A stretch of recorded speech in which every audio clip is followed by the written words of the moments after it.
It's often quite interesting to look at things in wrestling that, over all the years it's been around, really haven't changed all that much. One thing that's never changed is that classic staple character, the evil foreigner.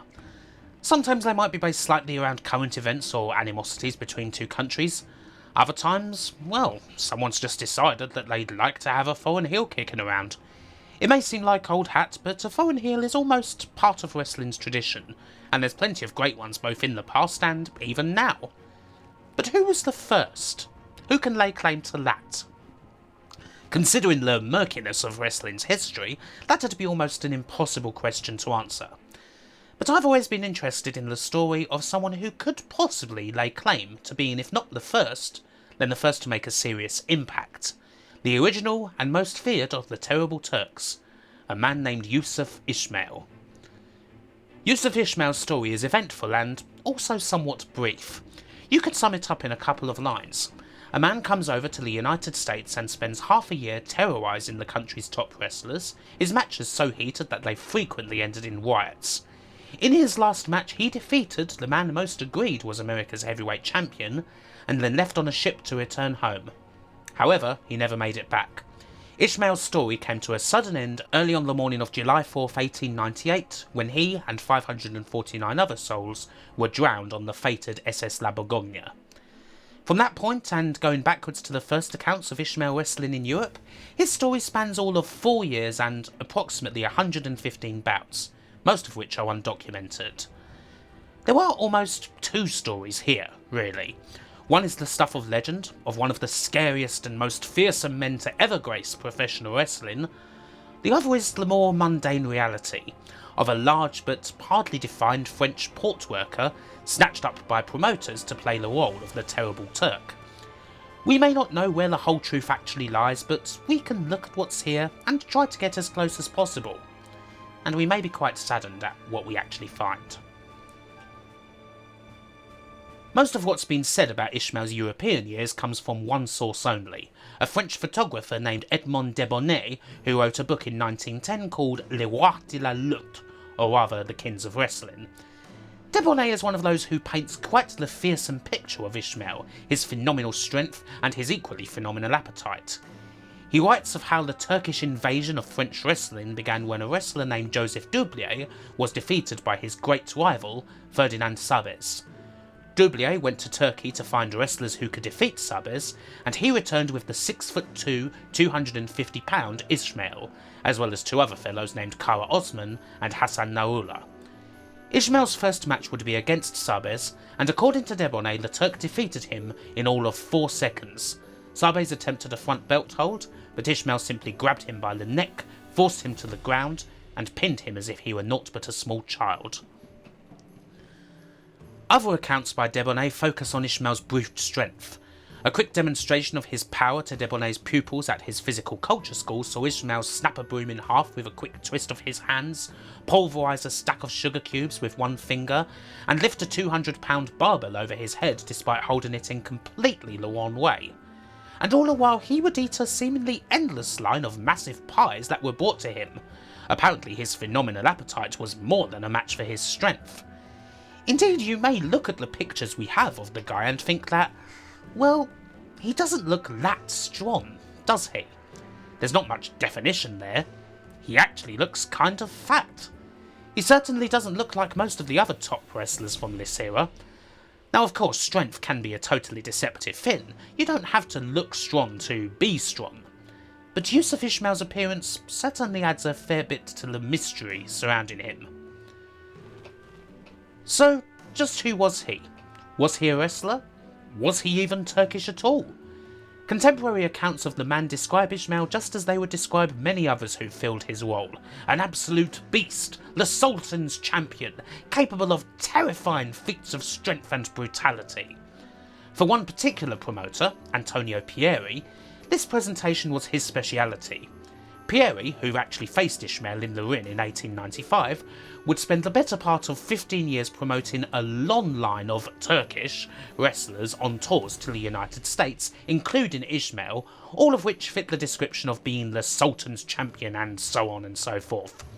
Most of them weren't Turkish at all. At least one of them was actually English. The origins of Ishmael differ somewhat. One historian, writing in the 1960s, Graham Kent, has him down as an overweight Frenchman who was working the docks in Marseille. However, a later historian, William Baxter, does have Ishmael as Turkish, or rather he was born in what was then the Ottoman Empire, most likely in Bulgaria. At the time of his arrival in French wrestling, he would have been approximately 37 years of age. The legitimacy of Ishmael's various bouts is naturally quite murky. This was a time when legitimate bouts and classic wrestling theatre was rather mixed and confused, and even those who did have legitimate skill mostly knew that it was in their best interests to put on a good show.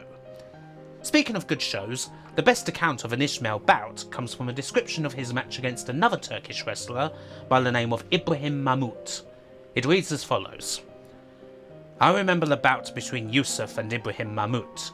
I cannot imagine any more grit possible than these men displayed in continuing the contest as they did.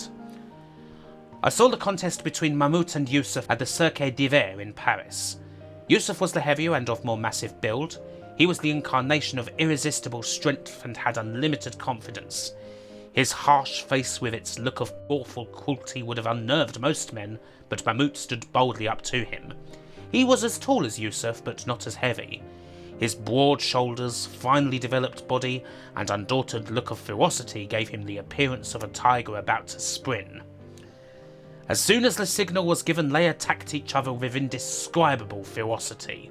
With deep knowledge of painful holds, they began to torture each other without a groan. Their panting bodies were streaked by the terrific strokes. Yusuf's surprise at the unexpected resistance enraged him. No man before had ever been able to withstand him more than 5 minutes, yet his most pain-giving hold seemed to have no effect on Mahmut, except to increase his sweating. Mahmut was resisting with untiring energy. Yusuf was so enraged that he tore his opponent's nostrils, broke his ribs, and twisted his arms.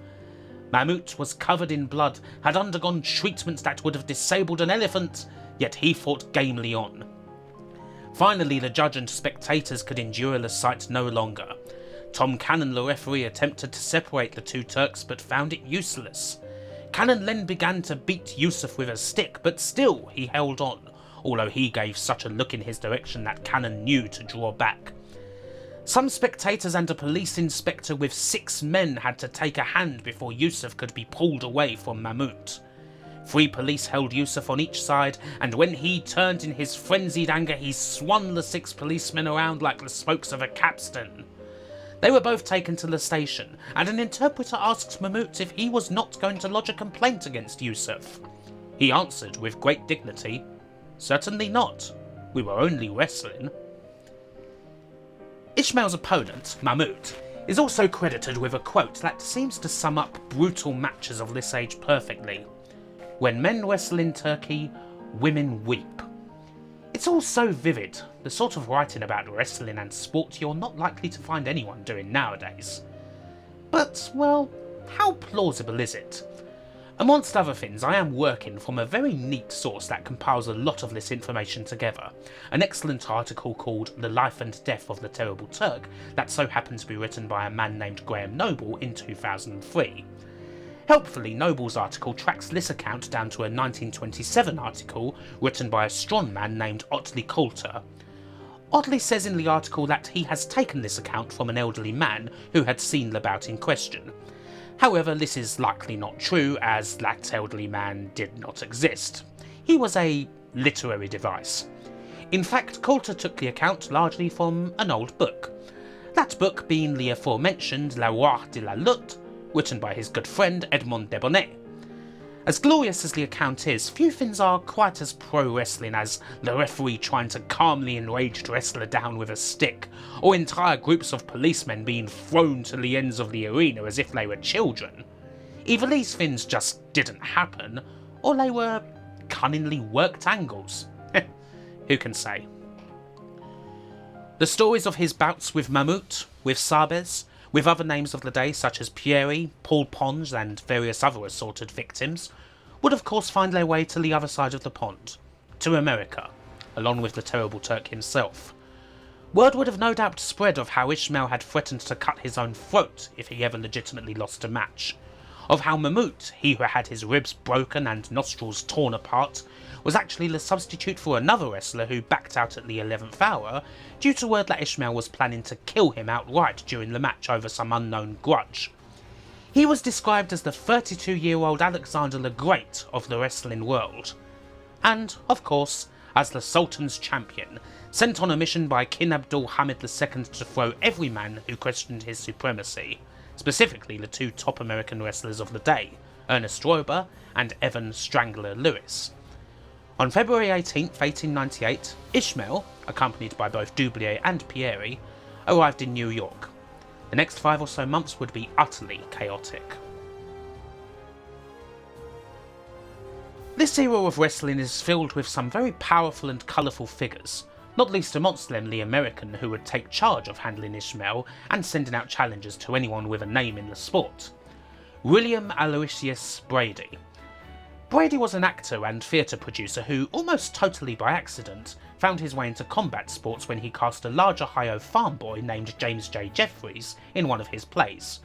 The play's one was curtailed by accusations of plagiarism, but Brady then introduced Jeffries to the world of boxing because he was quite large, as I said, and became his manager. Jeffries would later become the heavyweight champion of the world, and all of a sudden, Brady was a boxing promoter. He also handled the 1897 fight between Jim Corbett and Bob Fitzsimmons, and producing the film made of the fight, which could be classed as the first feature-length film ever made. Compared to all of this, Brady's handling of the terrible Turk, Yusuf Ismail, is perhaps something of a footnote, but it certainly allows us more of an insight into his hands-on management and the way that he would sell his charge to the newspapers of the day.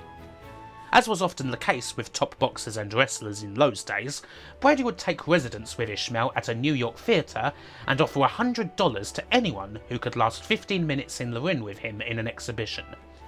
His first named challenger was a lightweight named George Bothner, who was curious to see if Ishmael was as strong as they said, or if he was simply an imposter like many others who had come to New York before him. He hoped that his speed would give him an advantage against an angry Yusuf, apparently insulted that a lightweight would be allowed to challenge him and believing that the fight was engineered to make fun of him. Bothner himself gave an account of his match with Yusuf to Nat Fleischer 40 years later. Needless to say, his confidence in his speed was misplaced. He was a modern Hercules, and he knew how to apply his punishing strength, as he was as quick as a jungle cat and master of all holds. Yusuf came at me like a bull.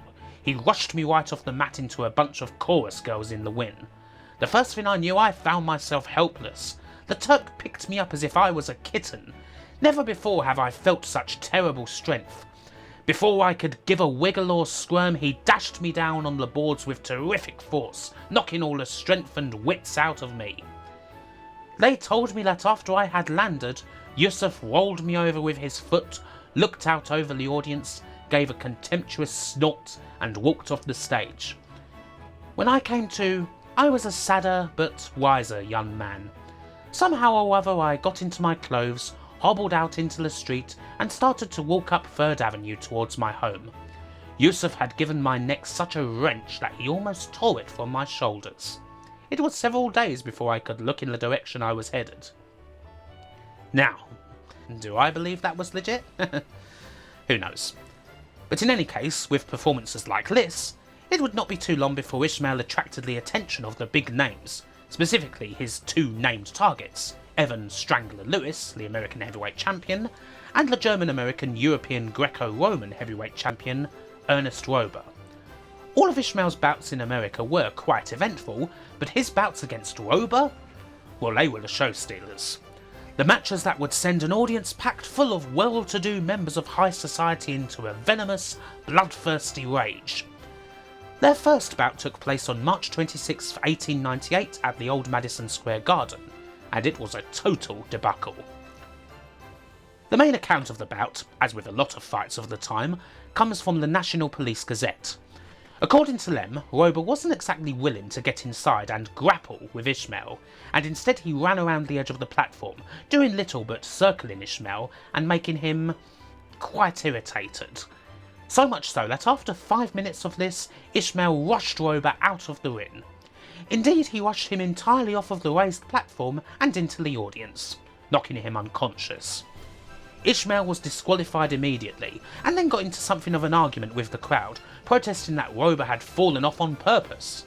He demanded to face anyone who dared come into the ring in a match, which naturally the police stopped him from doing. Even the boxing champion Bob Fitzsimmons, who was acting as one of Rober's seconds, shouted that Ishmael wouldn't have done a fin to Rober in a clinch. Hilariously, William Brady took the view that Rober had no business getting off the mat. It was clearly his doing after all. Nothing to do with Ishmael chucking him into the audience. This whole historical account is quite funny because, well, it's just so pro-wrestling, isn't it? The screwy disqualification finish, the jaw-jacking with the crowd, William Brady essentially being the heel manager, making excuses for the violent behaviour of his wrestler, and in fact claiming that the face was the cheat all along. He comes off like a 19th century Bobby the Brain Heenan. It's all such glorious pantomime. You'd only need to change a few little things and you'd have something similar to a Hogan or Andre match. And if you think that this match sounds like a catastrophe, well, it was nothing compared to the rematch. Ishmael was perfectly willing to face Rober again. He, or rather his handlers, said as much in a letter to the New York World newspaper on March 28th. But he wished to wrestle this time, not run a foot race. As usual, Ishmael claimed that he had never been defeated, nor did he believe that there was a man alive who could vanquish him. Ishmael and Rober met again on April the 30th, at a thoroughly posh venue, the Metropolitan Opera House. The Police Gazette's introduction to the bout is perfect. In that well-known temple of art, where the world's great sinners have interpreted the genius of the most celebrated musicians before audiences comprising the refinement and fashion of New York, there was enacted one of the most disgraceful spectacles the metropolis has ever witnessed. The magnificent surroundings and the association of the structure only served to deepen that impression. Ishmael Rober 2 would mark the first time that the Metropolitan Opera House put on a night of wrestling as an event. It would also be the last. The opening of the bout proceeded in much the same way as the first. Rober circled Ishmael on the edge of the ring. The only difference really was that this time the ring had been roped off, hopefully preventing a repeat of Rober being violently pushed out of it.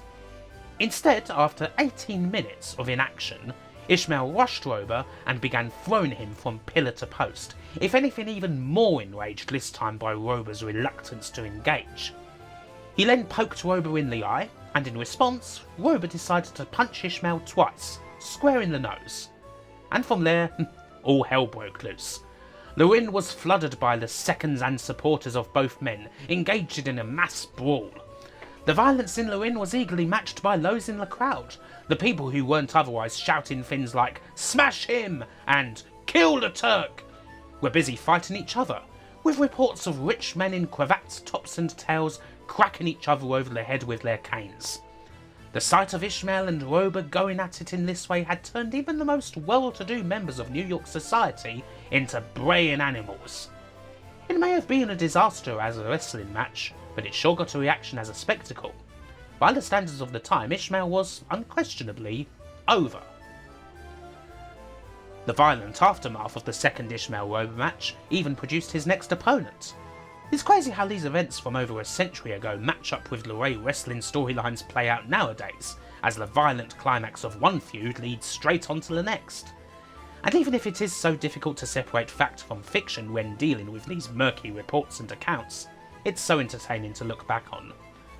Those amongst the attendees of the mania at the Opera House were another promoter by the name of Joe Humphreys, as well as his own foreign charge, a Greek wrestler named George Heraclides. In the late 1920s, he gave an account of his actions to the Rin magazine. "I got the Greek to stand up close to the rail from where he could look down on the proceedings. Then I suddenly sneaked in that tickle, and the damage was done. With a yell, he leaped clear over the rail and landed in the centre of the ring. Before he had a chance to get his breath, he received several blows square between the ribs from the cops. To them, this Greek was just another foreigner who had entered the ring, and their decision was to tame him as quickly as possible. After several more blows landed on Heraclides, Charlie White and I decided it was high time for us to make our appearance and save our pet from a lambasting. We jumped into Lurin, explained matters to the cops in our loudest voice so that all the scribes could get an earful, and everybody enjoyed a hearty laugh except the Greek. The next day our wrestler smashed his way into print in big headlines, and it wasn't long before Charlie White and I got many lucrative matches for Heraclides. Foreigner versus foreigner? Well, you betcha. Ishmael and Heraclides were scheduled to face each other on June the 11th at Madison Square Garden. The reports from newspapers such as the New York World stated that Heraclides, known as the Little Hercules, was training with gusto for the fight, whereas Ishmael was more than content to spend most of his time eating and drinking, satisfying himself with exercise he got from exhibitions and matches. Other matches against noted opponents passed without incident, at least compared to his bouts against Rober. He faced a man named John McCormick at one point and proceeded to pin him 3 times in 7 minutes, an impressive feat somewhat tainted by McCormick being 70 pounds lighter than Ishmael.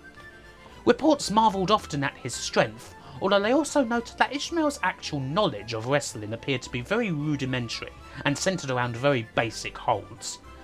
Contemporary accounts even took note of his paunch, and that he didn't necessarily look like a fearsome wrestler.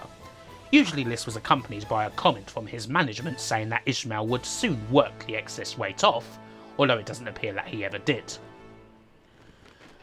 What of the match against Heraclides then, the man who had so dramatically jumped into the ring at the end of the second Ishmael-Rober fight? Well, despite all the hype that accompanied it, Heraclides turned out to be no match for Ishmael at all. According to the New York World, Ishmael applied a half-Nelson stranglehold to Heraclides and choked him out to win the first fall in all of 47 seconds, only being pulled off by the referee. 15 minutes passed between the first and second fall while Heraclides slowly came around. He backed off more in the second fall, but was soon grabbed and pinned with ease in just 3 minutes, thus ending his challenge. Ishmael didn't seem to take the fight too seriously, so they said, even slapping Heraclides on the back with both humour and something apparently approaching contempt. Heraclides, like many of the time's champion foreign wrestlers, was doomed to be described by the gazettes as little more than a third-rate cuss, little more than a speed bump on the road to the final match of Ishmael's American tour, Evan the Strangler Lewis. So, what of the Ishmael-Lewis match? It's kind of a confusing one. It took place on June 20th in Chicago, with a purse of $3,500 and the American Heavyweight Championship on the line. Once again, it sold tickets. 10,000 people crowded in to watch the 2 out of 3 falls match, with the only rule being that the stranglehold, as practised by both wrestlers, was not to be allowed. Despite all this hullabaloo, reports are murky and conflicting as to what actually happened in the match. The Gazette's report stated that Ishmael won the first fall in 3 minutes, but because it was won via stranglehold, he was disqualified and the fall was awarded to Lewis. Then there was an argument and the match was restarted. Ishmael again used the stranglehold on Lewis, and again the first fall was awarded to Lewis. But then, according to the Gazette, Ishmael won the second and the third falls via stranglehold. Huh? Who knows what actually happened?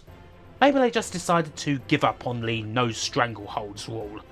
Apparently Lewis had agreed to continue the fight during the argument as long as he received the winner's money, but afterwards was quoted as saying that Ishmael was the better man. In most accounts it is agreed that Ishmael won the bout. It would be his last in America, and indeed his last anywhere. So many of the accounts of Ishmael's matches are sketchy. The most dramatic accounts of his terrible strength are recollections written decades after the fact, whereas contemporary accounts paint a less impressive picture of his skill. Indeed, they clearly show what can quite simply be defined as pro wrestling. A lot of that Opera House's crowd's anger at the second match was due to their belief that what they'd seen was completely and totally fake, and the New York Times predicted, incorrectly, that the match would likely put an end to any attempted revival of wrestling as a legitimate contest. Ishmael versus Rober is in many ways a classic example of a professional wrestling feud, peppered with proclamations and promos, from Rober's remark that he would make Ishmael bite the dust before he got food with him, to Ishmael's insistence that Rober's dramatic fall from the platform was entirely of his own doing, not because he'd violently pushed him on the stage and then celebrated as if he'd won the bout, driving the crowd into a heated frenzy. The New York World and other papers were filled with William Brady-approved accounts of his magnificence and his excess, how he walked around in full Turkish finery, robes and fez and all, flaunting the thousands of dollars that he had made, insisting not on paper money but on solid gold. His publicists said that he consumed 25 beers daily, or that he once dominated a German wrestler named Ernest Ziegler in 45 seconds on a hotel floor, then applying the coup de grace by chugging down Ziegler's own bottle of wine in one go. And yet, the reality of Ishmael's living in America was perhaps not quite so extravagant.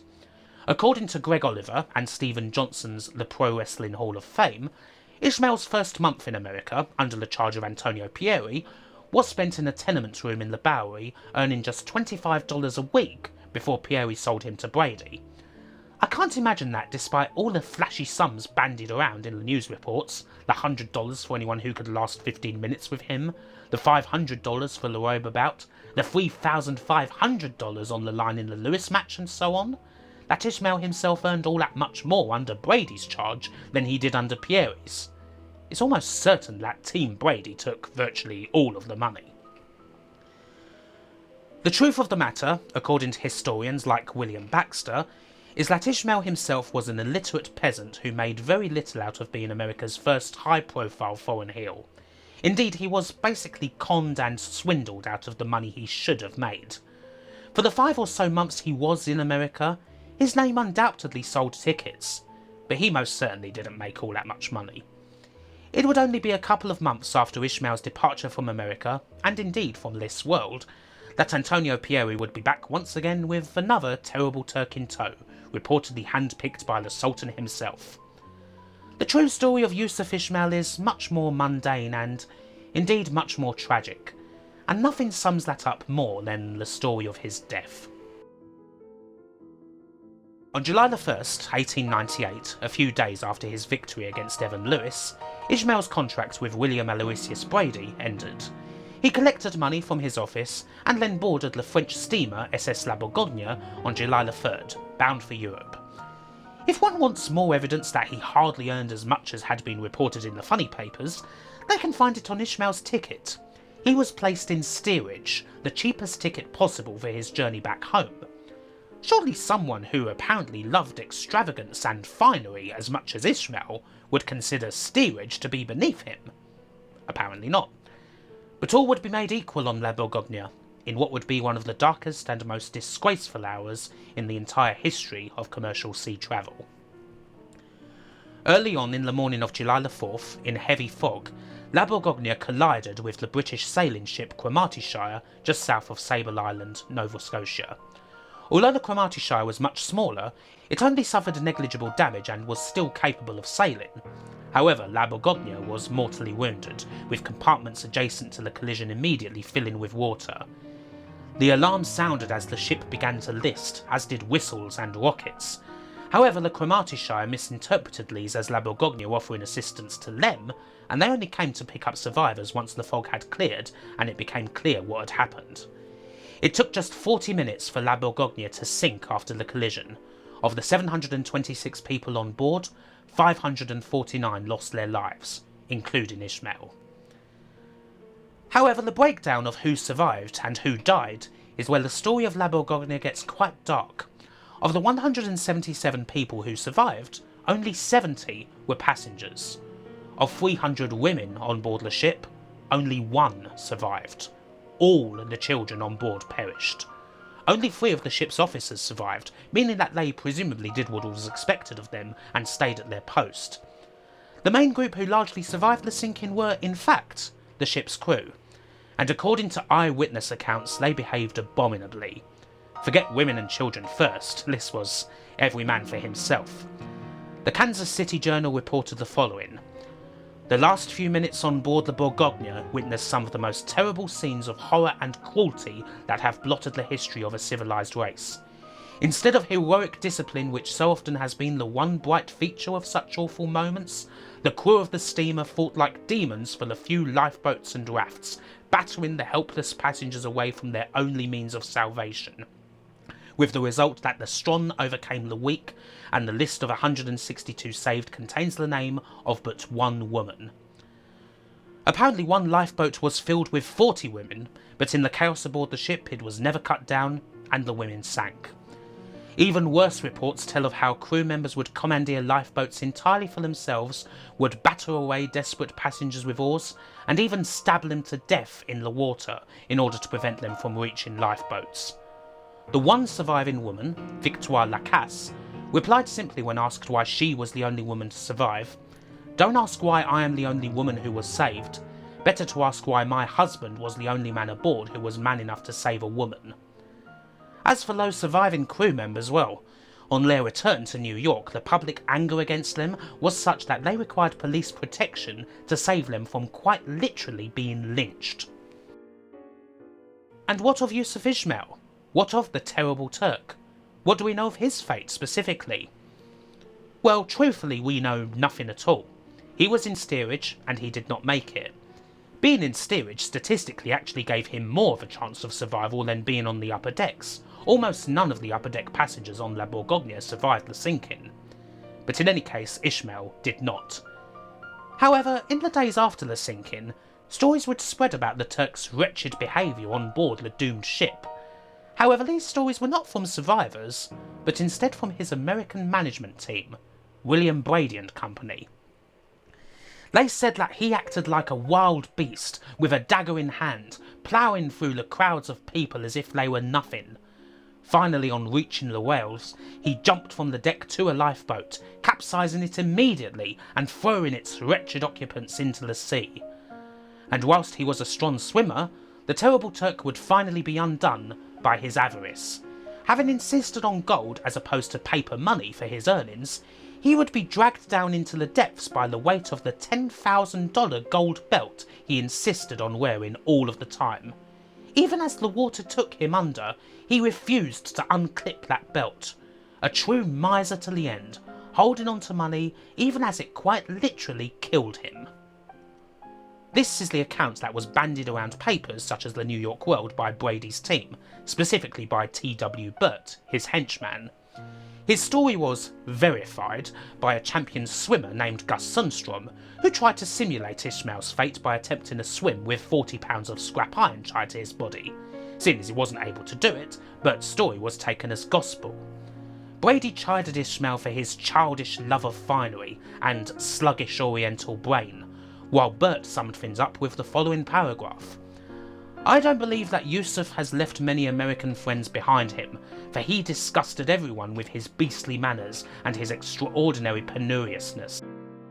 I watched him very closely while he was here, and I never saw him pay 1 cent for food or drink for another person. He did not forget himself in these two respects, however, for if there was anything in the world he liked besides money, it was eating and drinking. He must have eaten 10 times every day, and one of his meals would have been enough to feed me for a whole week." Meanwhile, his short obituary in the Daily Tribune, for whatever it was worth, perhaps managed to get closest to the truth. Ismail Yusuf, known as the Terrible Turk to the wrestlers all over the world, was a steerage passenger on board La Bourgogne. He was born in Shumir, Turkey, now part of Bulgaria, 35 years ago.